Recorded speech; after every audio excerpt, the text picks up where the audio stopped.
अस्सलाम वालेकुम नाजरीन, मैं हूं नीलम नवाब। आप देख रहे हैं PK न्यूज़।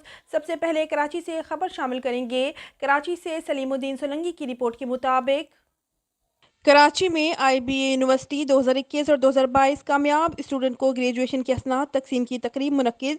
सूबाई वज़ीर इत्तलात मोहम्मद इस्माइल राहू और executive director IBA university doctor Syed Akbar Zaidi ने सनद की तकसीम की। तफसीलात के मुताबिक कराची में IBA यूनिवर्सिटी की जानिब से सालाना तकरीब मुनक्किद हुई, जिसमें कामयाब तलबा और तालिबात में असनाद तकसीम की गईं, जिसमें मेहमान खसूसी सूबाई वज़ीर इत्तलात ज़राअत जनाब मोहम्मद इस्माइल राहू और एग्जीक्यूटिव डायरेक्टर IBA से डॉक्टर सैयद अकबर जैदी ने कामयाब स्टूडेंट में ग्रेजुएशन की डिग्रियां तकसीम की। डॉक्टर सैयद अकबर जैदी साहब ने कहा कि स्टूडेंट्स हमारे मुल्क का मुस्तकबिल हैं। आपने ही मुल्क को परवान चढ़ाना है। आप सब मिलकर अपने वतन पाकिस्तान को बुलंद करना है।